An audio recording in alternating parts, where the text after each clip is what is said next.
Good afternoon and welcome to the Penske Automotive Group fourth quarter 2025 earnings conference call. Today's call is being recorded and will be available for replay approximately 1 hour after the completion through February 18, 2026 on the company's website under the Investors tab at www.penskeautomotive.com. I will now introduce Anthony Pordon, the company's Executive Vice President of Investor Relations and Corporate Development. Please go ahead, sir. Thank you, Regina. Good afternoon, everyone, and thank you for joining us today. A press release detailing Penske Automotive Group's fourth quarter 2025 financial results was issued this morning and is posted on our website along with a presentation designed to assist you in understanding the company's results. As always, I'm available by email or phone for any follow-up questions you may have. Joining me for today's call are Roger Penske, Chair and CEO, Shelley Hulgrave, EVP and Chief Financial Officer, Rich Shearing, North American Operations, Randall Seymour, International Operations, and Tony Piccioni, Vice President and Corporate Controller. During the fourth quarter, we acquired Penske Motor Group from a commonly controlled affiliate. As a result, the information contained in today's press release has been retrospectively recast to include the full quarterly and annual results of Penske Motor Group in both periods, which is required by GAAP under common control accounting. We have provided schedules in today's press release to help you better understand the impact of the recast. Additionally, we may include forward-looking statements on today's call about our earnings potential, outlook, and other future events, and we may also discuss certain non-GAAP financial measures such as EBITDA and adjusted EBITDA. Our future results may vary from our expectations because of risks and uncertainties outlined in the press release today. We have also prominently presented and reconciled any non-GAAP measures to the most directly comparable GAAP measures in this morning's press release and investor presentation, both of which are available on our website. Our future results may vary from our expectations because of risks and uncertainties outlined in the press release under forward-looking statements.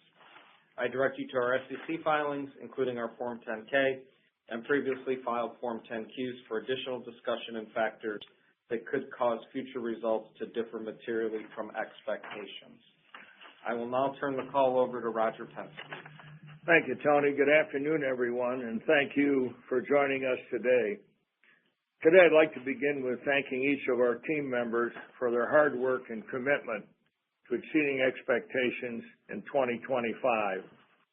Despite several challenges, our business generated another year of strong profitability. I look forward to the future, and I'm even more optimistic about PAG. The recent strategic acquisitions of Toyota and Lexus dealerships combined with our existing diversification provide a solid foundation for future growth and improved profitability.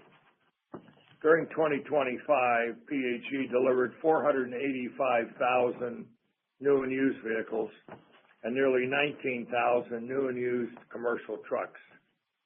We generated $31 billion in revenue. We earned almost $1.3 billion in earnings before taxes and $935 million in net income and generated earnings per share of $14.13. We continue to grow in the U.S. and Italy with the acquisition of 2 Toyota and 2 Lexus dealerships and 1 Ferrari dealership. We followed that up with the announcement of the 2 Lexus dealerships we plan to acquire in the first quarter. These are located in Orlando, Florida. In total, these acquisitions represent $2 billion in estimated annualized revenue. We also completed strategic divestitures representing approximately $700 million in revenue. These divestitures generated $200 million in proceeds that were redeployed into higher returning assets. We expect to generate another $140 million in proceeds from additional divestitures planned for 2026. In our press release this morning, we announced the 21st consecutive increase in our quarterly dividend. The increase was 2 cents per share to $1.40. Our dividend payout ratio increased to 37.5% and the forward yield is 3.4%. We repurchased 1.2 million shares of stock, representing 1.8% of our outstanding shares for $182 million. Let me now turn your attention to the fourth quarter. In the automotive, our business was impacted by weaker premium sales in both U.S. and U.K., by tariff and BEV-related pull forward, unusually high unit sales in the prior related to stop sale, the Land Rover Cyper incidents, which resulted in 800 units of fewer sales in Q4, and the macroeconomic conditions in the UK. For example, our new sales of the German luxury brands were down 20% in the US and 22% in the UK, including the decline of over 2,800 units when compared, these are BEV units, when compared to Q4 the prior year. As a result, automotive same-store units delivered declined 8%, and used declined 4%. Gross profit per unit retailed in Q4 was $4,689, and it was up $47 per unit sequentially. Gross profit per used unit was $1,770, which was consistent with Q4 in the prior year and in line with seasonal expectations. In the commercial truck segment, PTG outperformed the market. However, the continuing freight recession drove lower new and used unit sales and also impacted our equity income from PTS. In total, PAG Q4 revenue was $7.8 billion, down 4%. The decline in revenue is from a lower unit sales coupled with strategic divestitures in dealerships, which impacted the quarter revenue by $200 million. EBT was $256 million, net income $186 million, and earnings per share was $2.83. On an adjusted basis, EBT was $263 million, net income $192 million, and earnings per share was $2.91. We estimate fourth quarter EBT was impacted by $29 million or 32 cents a share. First item was the UK social programs with approximately $3 million. The cyber event with Jag Land Rover, $8 million. Continued freight weakness impacted by Premier Truck, 11, and PTS by 5, and costs of strategic divestitures of approximately $2 million. Additionally, when you compare Q4 of the prior year, a higher tax rate reduced net income by approximately $8 million or 12 cents per share. This time I'd like to turn it over to Rich Shearing to discuss our North American operations. Rich? Thank you, Roger, and good afternoon, everyone. In U.S. retail automotive, same-store new and used unit sales decreased 4%, with new decreasing 6% and used decreasing 1%. In Q4, new unit sales of our German luxury brands declined 20% and were impacted by pull-forward activity from tariffs and the expiration of BEV credits. Also, Land Rover new unit sales decreased 37% as production was halted for 6 weeks, limiting our available inventory for sale. BEV sales declined 63% or 1,700 units in Q4 2024 versus Q4 2024. During the quarter, 25% of new units sold were at MSRP compared to 29% in the same quarter last year. Used vehicle sales continue to be constrained by fewer lease returns and affordability. Lease returns bottomed in 2025 and are expected to begin improving in 2026. Our U.S. same-store service and parts revenue increased 6% and related gross profit increased 5.5%. Customer pay gross was up 7% and warranty was up 9%. On average in the U.S., we estimate each of our automotive technicians generate approximately $30,000 of gross profit per month. Our automotive technician count is up 2% when compared to the end of December last year. Our automotive service and parts revenue and gross profit is at a record level, and we continue to focus on driving higher utilization in our bays. Turning to Premier Truck Group, during Q4, Premier Truck outperformed the industry retail sales of new trucks, which decreased 14% compared to an industry decline of 28% for Class 8 sales. We retailed 3,789 new and used trucks, generated $725 million in revenue, and $121 million in gross profit. Tariffs pulled some orders previously scheduled for delivery in Q4 up to earlier in the year, while other customers remained on the sidelines due to Section 232 tariffs and the resolution of the EPA 2027 emissions rules. Service and parts revenue declined 1% and represented 74% of the total gross profit during Q4. EBT declined $11 million from $45 million to $34 million when compared to Q4 last year, as the prolonged recessionary freight environment impacted Class 8 orders, new and used unit sales, and fixed operations activity. Turning to Penske Transportation Solutions, the freight environment also impacts the full-service lease, rental, and logistics operations of PTS. During Q4, operating revenue declined 5% to $2.6 billion. Rental revenue declined 17%, and logistics revenue declined 3%. Throughout this past year, PTS has reduced its fleet size in rental, leading to reduced operating costs for maintenance while also reducing depreciation and interest expense. PTS sold 9,750 units in Q4 and 41,500 units for the full year of 2025, ending the quarter with a fleet size of just under 397,000 units, down from 435,000 units at the end of December 2024. The weak freight market continues to impact gain on sale. Overall, the gain on sale declined by $18 million in Q4 and $87 million for 12 months of 2025. Despite market headwinds, equity earnings from PTS were down less than 10% to $48 million. The PTS team continues to focus on cost reductions, including right sizing of the fleet and operating cost reductions. The actions will see future benefits when the freight environment recovers. In fact, in January, PTS experienced a net increase in full-service lease fleet, tractor rental utilization of 82%, and improved operating profit in rental versus the prior year as a result of these actions.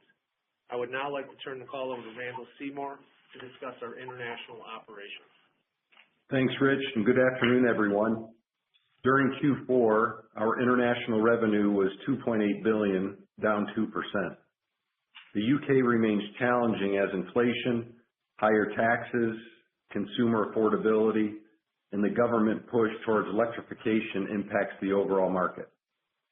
We are encouraged to see the Bank of England cut interest rates to their lowest level since early 2023, with additional cuts predicted in 2026. We have taken steps to realign our UK operations with current market conditions.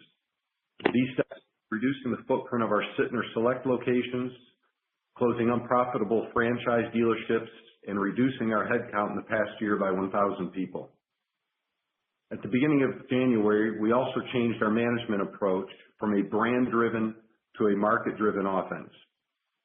We believe this strengthens our management team and enhances our focus on a market-by-market basis across the UK. This approach is similar to the structure that we have in the US.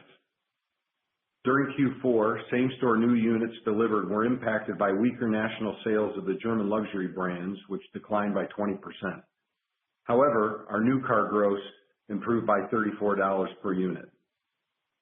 Same-store used units decreased by 10% as lower new car volume impacted vehicle availability, combined with lower unit sales at the Sytner Select locations. The Sytner Select locations retailed 1,000 fewer cars from a reduction in the number of dealerships and the macro environment in the UK. However, pleasingly, our used car gross increased by $150 per unit. Service and parts same-store revenue increased 2% as our strategies to increase customer pay resulted in a 9% increase, which was offset with the 18% decrease in warranty. We see an encouraging environment across our Germany and Italy businesses, leading to an improvement in those markets of profitability during our Q4. Turning to Australia, we had a very strong fourth quarter. EBT nearly doubled when compared to the same period in the previous year. In automotive, we have spent the last 12 months implementing the one ecosystem strategy for our 3 Porsche stores in the Melbourne market. Through this process, we have improved the customer experience, increased the performance of our used vehicles, and grown our service and parts business while increasing profitability. On the Australian commercial vehicle and power system business, we are diversified with revenue and gross profit split of approximately 2/3 off-highway and 1/3 on-highway. In particular, we see strength in the off-highway market segments of energy solutions, mining, and defense. We completed projects worth nearly $700 million in revenue last year and already have $500 million in secured orders so far for 2026. In energy solutions, this growing segment provides power solutions for data centers to support the growth of artificial intelligence, and these data centers require robust infrastructure with reliable power at the core of its operations. The engines and support we provide will be critical as this segment evolves. We see the potential for our energy solutions business to generate at least $1 billion in revenue by 2030. I would now like to turn the call over to Shelley Hulgrave to review our cash flow, balance sheet, and capital allocation. Thank you, Randall. Good afternoon, everyone. We remain committed to our diversification strategy, a strong balance sheet, and a flexible and disciplined approach to capital allocation while implementing efficiencies to lower costs. During 2025, total SG&A expenses grew by 2.1% and were in line with inflation. SG&A as a percentage of gross profit for the 12 months ended December 31st, 2025 was 72.1%. Excluding certain one-time items in 2025, adjusted SG&A to gross was 71.5% and is in line with our previous guidance. As Roger mentioned earlier, Q4 SG&A to gross was impacted by lower new and used units previously discussed, lower business volume at Premier Truck Group, and higher social program costs in the UK. For the 12 months ended December 31st, 2025, we generated $1 billion in cash flow from operations and EBITDA of $1.5 billion. Our free cash flow, which is cash flow from operations after deducting capital expenditures, was $651 million. We used our cash flow and strong balance sheet to allocate capital as follows. We repaid $550 million of senior subordinated notes at their scheduled maturity. We invested $325 million in capital expenditures. We completed acquisitions representing $1.6 billion in estimated annualized revenue, which included Longo Toyota, the number 1 Toyota, and Longo Lexus, the number 4 Lexus dealerships in the U.S. At the same time, we generated cash proceeds of $200 million by divesting of non-strategic dealerships representing $700 million in revenue and $4.5 million in EBT.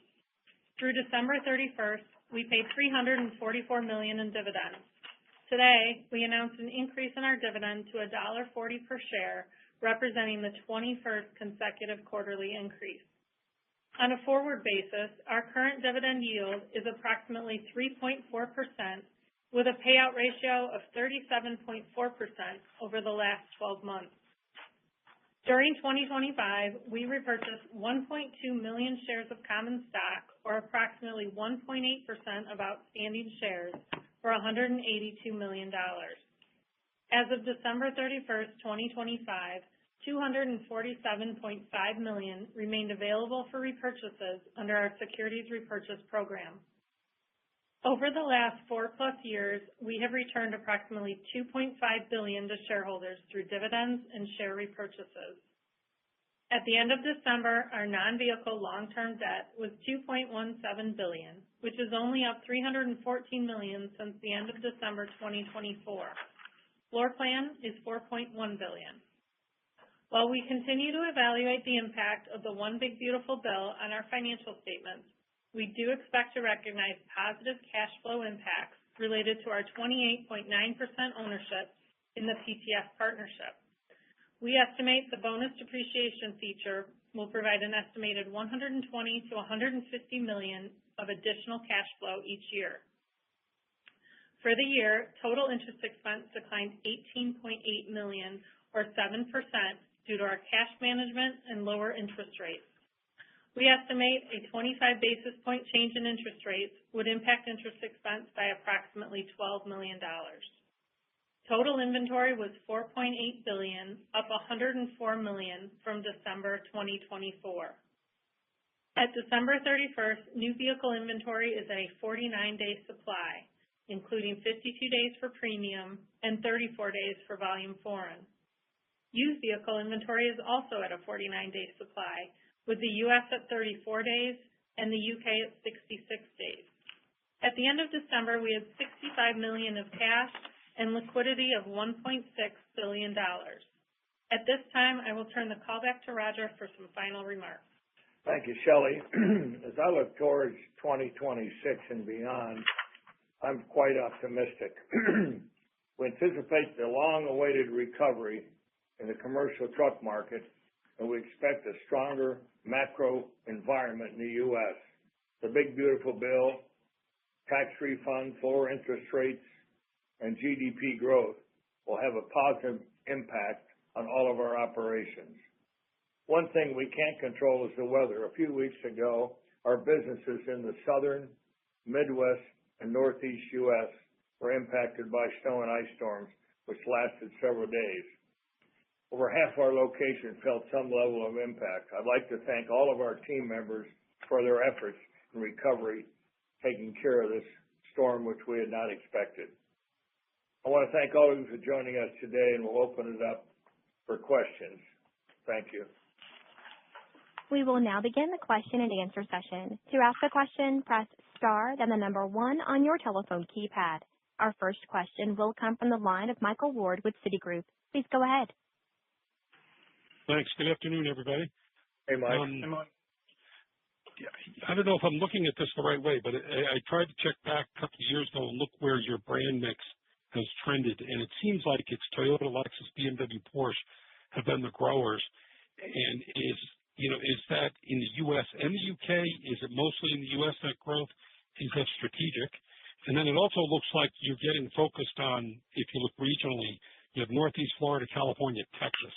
Am I looking at it the right way? Is that a strategic direction for Penske?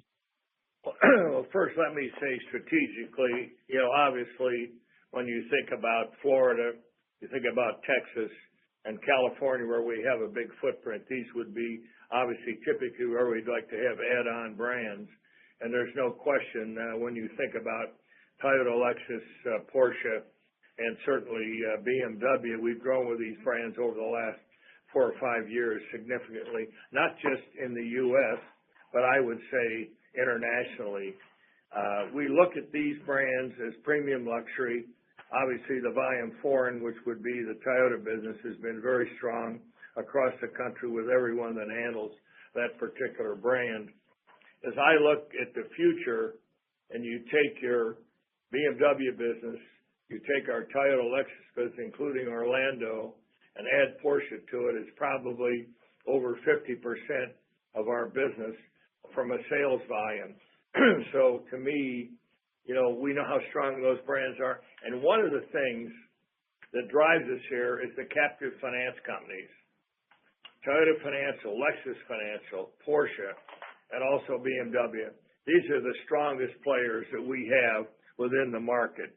And I think at the end of the day, we continue to keep our mix primarily, I think it's 71%, if I'm correct, Tony, 71% premium luxury, which will go up when we look at adding the 2 Lexus stores. So I would say California, Texas, and Florida, strong markets, brands right where we want to be. And then we've divested, Mike, which we've talked about before, stores where we weren't getting the returns that we needed. The markets were not the ones that had the growth, and we had certain CI requirements. So, again, adding those markets with Arizona, where we have, I think, Shelley, almost $2 billion worth of business in Arizona, it puts us really in the sweet spot. Secondly, could you talk a little bit about the cadence of earnings in 2026? Because Q1 is a tough comp. and then now you have the weather sitting on top of it. Can you talk about the cadence, how we should look at it going through the year? Yeah, Mike, this is Tony. Thanks for that question. So Q1 will be impacted by the tariff-related effect that we saw the pull forward into March of last year. So with that, we expect some headwinds there. On top of that, we saw a SAR of 17.8 million in that month, I believe, and it carried forward into April. And then in the UK last year, in the month of March and into April, they had a new tax that came on in April last year, which actually caused some pull forward of demand into the first quarter. So, our earnings are always judged and predicated upon how the registration periods for the UK do in Q1 and Q3, and then typically Q2 is a really, really strong period for the U.S. marketplace. If you go back and look at our historical trends, as the summer selling season kicks off, you've got all the tax refunds that have come in and through everything. So I think you'll have those types of challenges in front of us in the first quarter with those year-over-year comparisons. I think in Q2 we'll have, it's great for our one-way business. We see a spike in Q2 with people coming out of school and going out for the summer. Is a big end of Q2, beginning of usually throughout Q3. Yeah.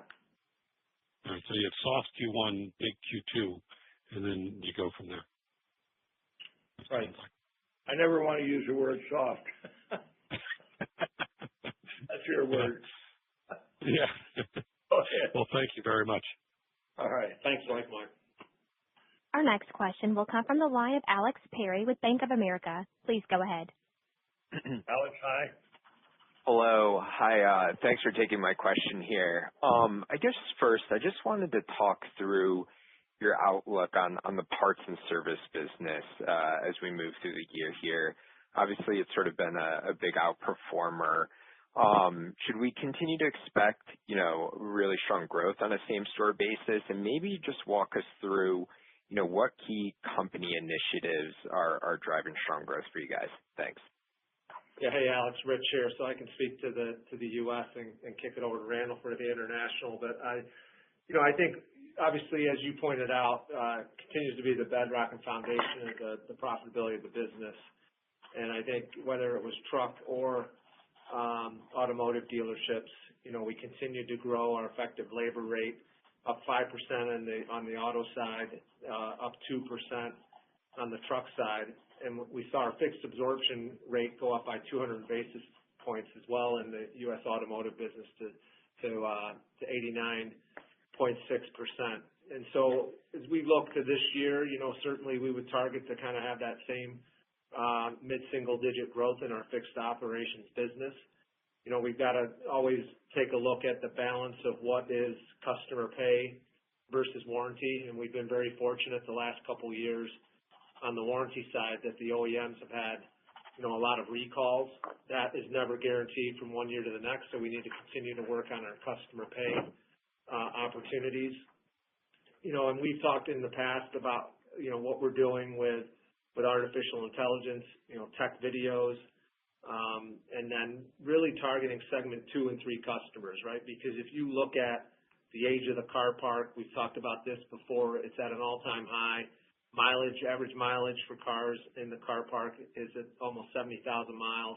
We need to make sure those customers that are operating those older vehicles and maybe aren't in the market right now to buy a new car are coming back into our dealerships. We haven't cracked that code yet. It's something we're still working on. But those are some of the opportunities. And then I think you look at where we're investing. I think everybody thought maybe that the radar and ADAS systems were going to eliminate collisions, and that's just not the case. In fact, we're seeing when the repairs need to be made on these vehicles, the severity of those repairs is higher from a labor dollar standpoint. There is, because of the cost of that technology, depending on the damage, a propensity maybe for those cars to get written off by the insurance companies. But it's an area we're investing in, and we just opened an 85,000 square foot facility on the truck side in our Dallas market as well. So I think those are going to be the areas that we continue to focus on. I think also when you look at, Alex, the acquisition of Longo, Rich talked about our expansion to try to have the opportunity to grow in the car side and the truck side. Longo Toyota's body shop generates $1 million worth of gross profit just in the body shop. So they have per month, and they have a tremendous opportunity for us to learn how they do that across the country. And also, internal will continue to be a key asset of ours, coming in the revenue for used cars and also the PDI on new cars, and also adding accessories. We have two businesses out in Oklahoma where we provide all the accessories for both Ford and GM products, which are not put on the cars on the assembly line. So that business continues to grow for us also with a great return. That's incredibly helpful. And then I wanted to ask my second question on what is your outlook on the freight market for the year? Are you seeing some relief in terms of the supply side over capacity headwinds that have been facing the industry, or are you a little more optimistic on the freight side? Thanks. Yeah, thanks, Alex. I'd say yes, generally a little bit more optimistic. There has been some green shoots, as of late. Some things that I think are driving that. We've talked in the past about the administration's efforts to, crack down on non-domiciled CDL and illegal CDL holders.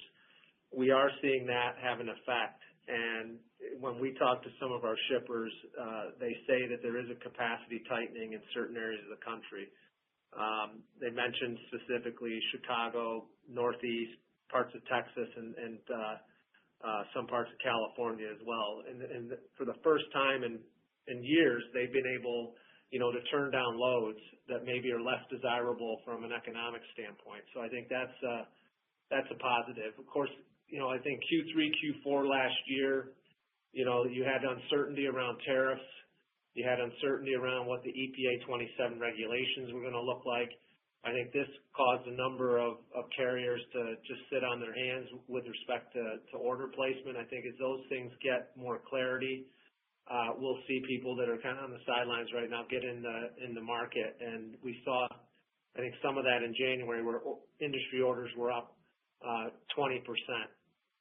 So I think we'll continue to see the tightening. I think interest rates will help.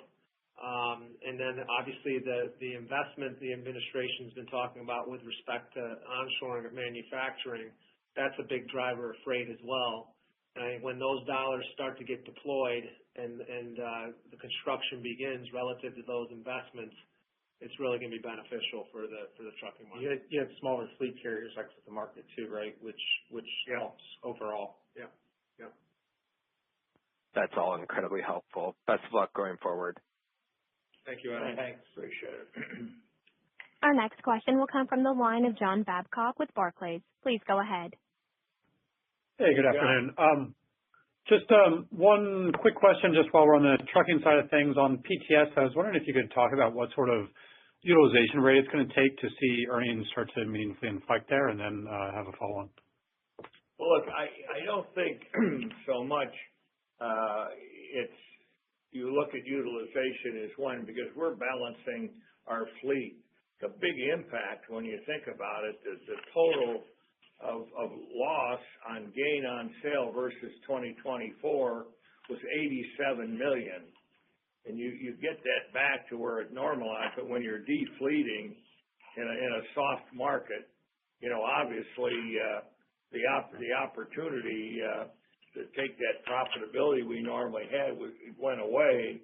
And then what we've had to do, we've had an interest. Now we've seen some interest costs come down because our total fleet's down. When you defleet, you generate capital, and we're down about $1.4 billion in total debt in the leasing company. So that's going to be a benefit. I think what will take place is that the customer, when you look at our business, the two components which are key are obviously full service leasing. We provide the truck, the licensing, the maintenance, et cetera. But then also we provide extra vehicles when there's spikes in their business. And I would say that for the last 2 years, the rental revenue we get from our existing lease customers has been off. Maybe this is not I don't want to say it's a guess, but I think it's off 50%. And on top of that, the mileage is being driven by our lease customers because you have a fixed rate per week and then you have a mileage rate. And without miles, we don't get the revenue. I see that coming back, which will be very positive for us as this market, as Rich talked about, starts to expand and accelerate. So if we get the gain on sale to level off, think about it. Operationally, we were off about 16 or 17 million total last year EBT, and we had 87 million less in gain on sale. So from an operating standpoint, the guys knocked the ball out of the court, but it's a good core business. No one has a fleet like we have. And on the other hand, our logistics business there continues to grow with key customers, and we're being very selective, just not trying to grow logistics. We want ones where we can provide not just warehousing, but try to provide warehousing and dedicated carriage, et cetera. So I think there's lots of areas there will give us some real opportunity.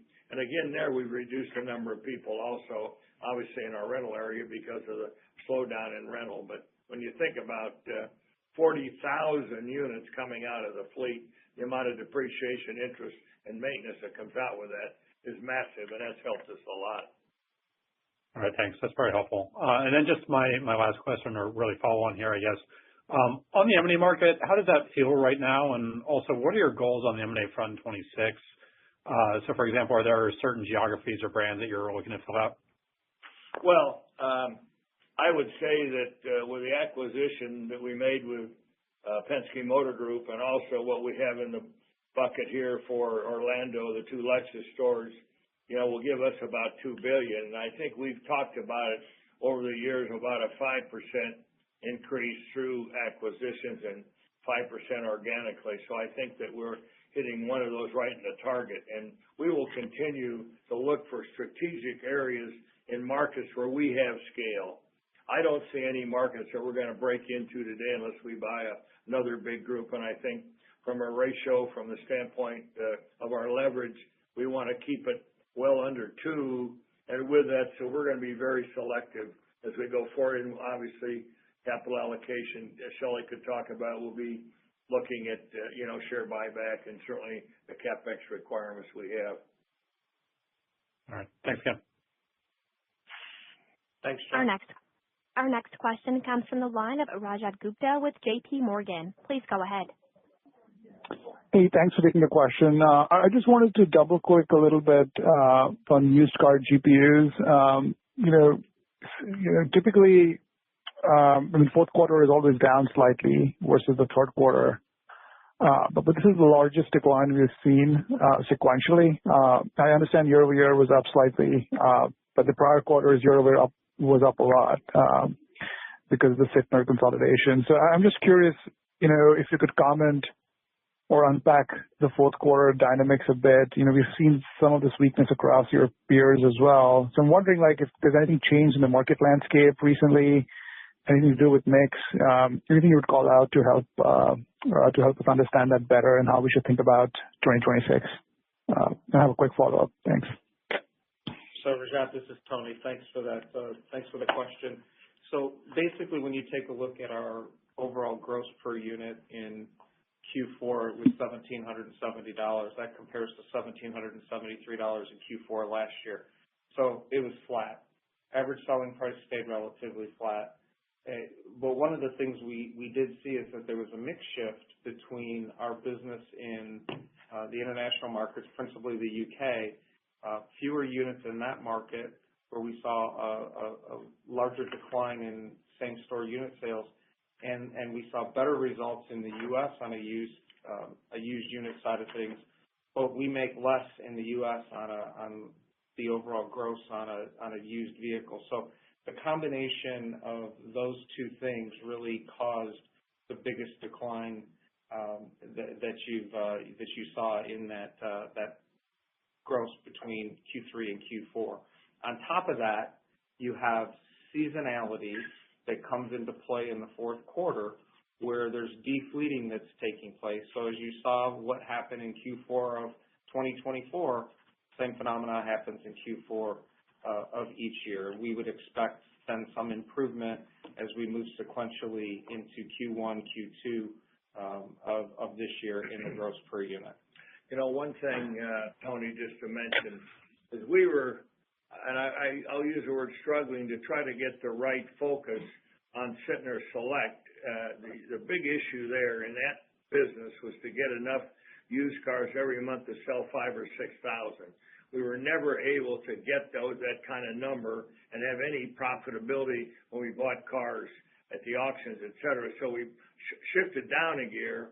We decided we would go out and try to buy big blocks of cars, which we hadn't done before. Well, I think we bought, don't hold me to this, between 1,000 and 1,500 cars, and we're paying for some of those in gross, so we're not getting the profitability we expected.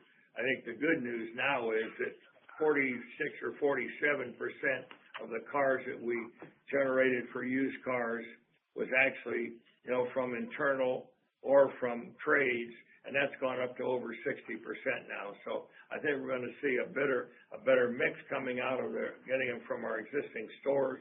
Plus, we'll see better margins.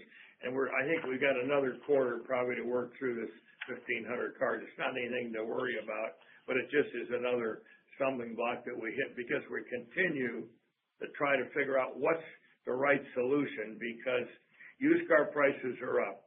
Hard to get them. We want to make a margin on them. We don't want to over recondition. When we do, it takes away from the thing. One thing that's key is really the amount of money that the finance company will allow to be financed. If you got a used car and you put too much reconditioning in it, it limits your profitability. So when you pull all those together, I think that we're traveling.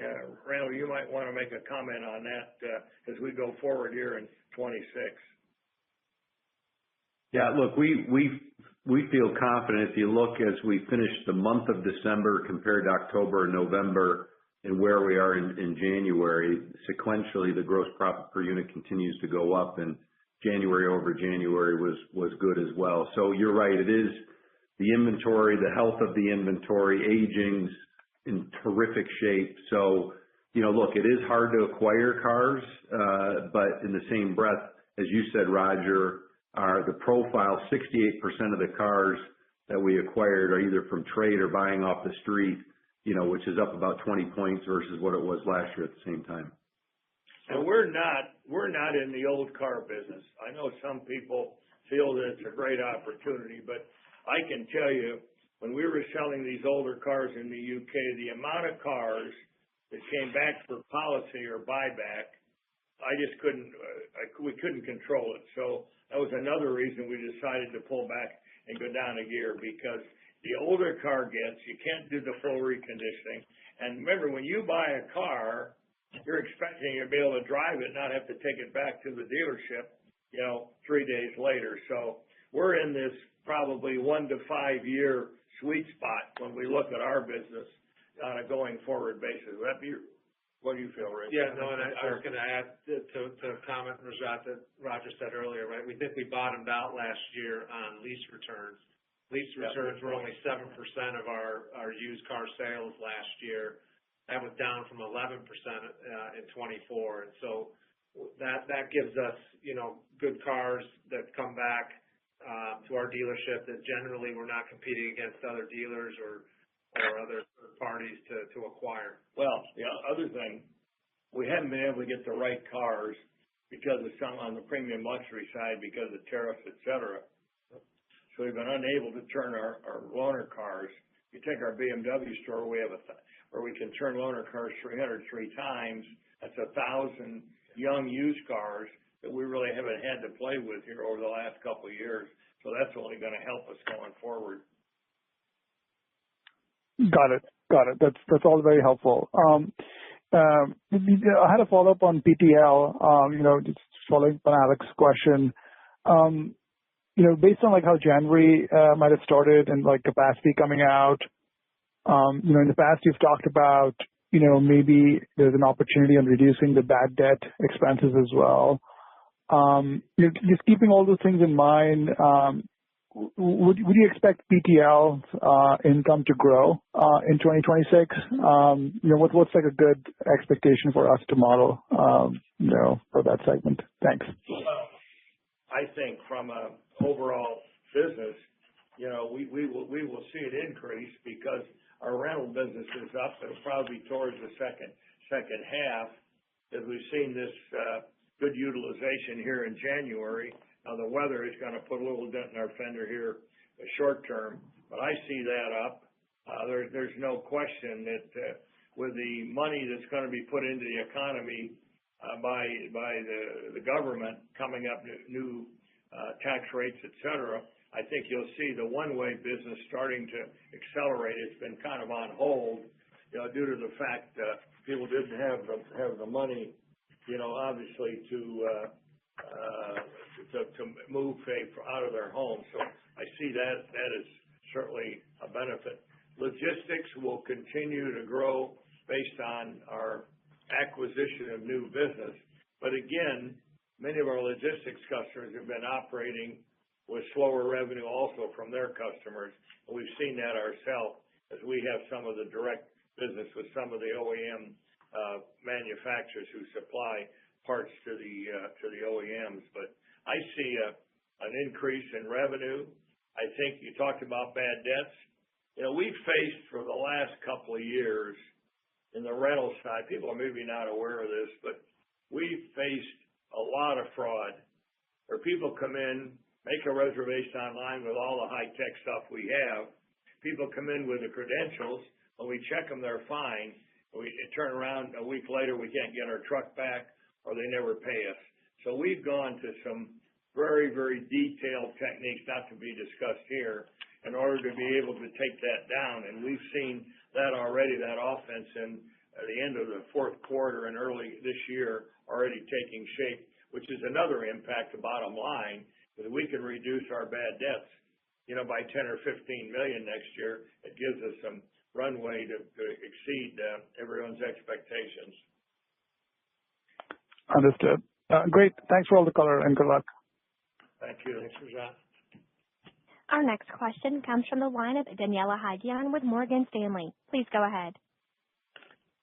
Thank you. So Roger, you've spoken about affordability pressures and going into 2026.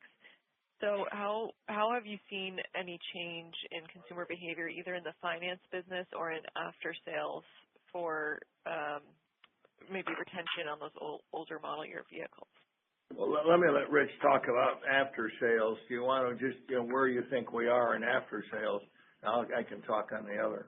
Yeah, so I think, Daniela, the affordability topic obviously gets mostly talked about from a new and used vehicle selling price perspective. But as we looked at our business, towards the end of last year, because we meet with our team on a monthly basis to go over the operations, and it was conveyed to us during that time, that the third-party financing for our after-sales repair orders is starting to climb. So obviously repairs on cars are generally not anticipated unless it's a routine oil change. But if you have a mechanical issue with your car, the repairs can exceed $1,000, and as stretched as some people are today, it's just very difficult to afford that out of pocket with everything else costing more money. So we have seen an increase in the financing of some of our after-sales repair orders. And we're focusing on level 2 and level 3 to try to keep this customer that's out of warranty also.